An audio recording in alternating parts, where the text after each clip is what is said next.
Meron ako nakitang nagte-trending o nagva-viral ngayon na tinatawag nila na chocolate palitaw balls na merong dip. Tingnan natin kung ano nga ba itong nagte-trending na to. Pwede nyo itong gawing pang negosyo, pwede rin pang snacks na inyong mga kids. And for sure, magugustuhan nila to dahil gustong-gusto ng mga kids yung chocolate. At napakadali lang nitong gawin, kaya samahan mo na ako sa aking kitchen para masubukan na natin to.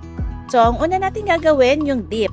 Meron nga pala ako nakita, ito itatry natin, all-purpose creamer bago ng Nestle. So instead of all-purpose cream, ito naman yung itry natin. Kaya kung gusto niyo ng budget-friendly, pwede niyo namang itry ito. At yung napansin ko dito, yung consistency niya malabnaw. So inilagay ko na din dyan yung cream cheese, sugar, and salt. I-mix lang natin na maigi yan hanggang maging smooth yung consistency. Yung creamer nga pala natin, chilled overnight na yan. So pagdating naman sa alat ng dip ninyo, balansehin nyo lang yung alat at saka yung overall lasa ng inyong mga dip. So kapag nakita nyo smooth na yan, iset aside nyo na muna, ilagay nyo sa fridge. Next naman, gawa na tayo ng ating palitaw dough. Paghahaluin lang natin yung ating glutinous rice flour plus water. Much better kung dandahanin yung paglalagay ng tubig para hindi siya masyadong dry, hindi rin siya masyadong basa. So habang ginagawa natin yan, baka naman hindi ka pa nakasubscribe sa ating channel, i-click mo na yung subscribe button para naka-follow ka at ma-notify ka kapag meron tayong mga bagong uploads and new recipes. So after this, pwede na tayo mag-assemble ng ating palitaw balls. So para naman sa ating chocolate, flat tops yung gagamitin natin dahil yan yung ginagamit nila dito sa ating trending recipe. Pero any chocolate will do. Kung gagawin yung negosyo, pwede kayong gumamit ng ganitong scooper para pare-pareho yung laki. Pero kung bahay lang, tansya meter, okay na yan.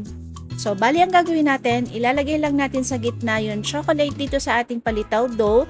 Then, ibibilot lang natin yan na maigi at i-round shape nyo lang yan. Just make sure na hindi lalabas yung chocolate. Kapag meron kayo nakitang medyo lumalabas-labas yung chocolate, ayusin nyo na lang yung pagkakabilog ninyo.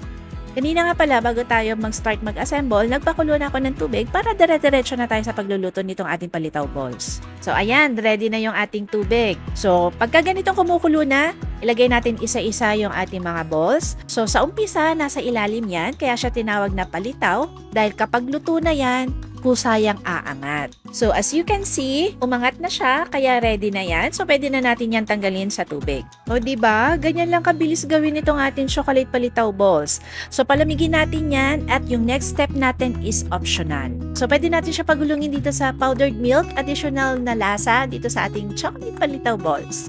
So pwede nyo subukan, kayo nang bahala. Ito na yung ating nagawang chocolate palitaw balls. Merong covered with milk and meron tayong plain. At syempre, huwag nyo kalimutan ilagay yung ating ginawang salted creamy cream cheese dip para mas ma-enjoy natin yung ating chocolate palitaw balls. At syempre, ito na yung pinakaantay natin, tikiman portion. Okay, kain na!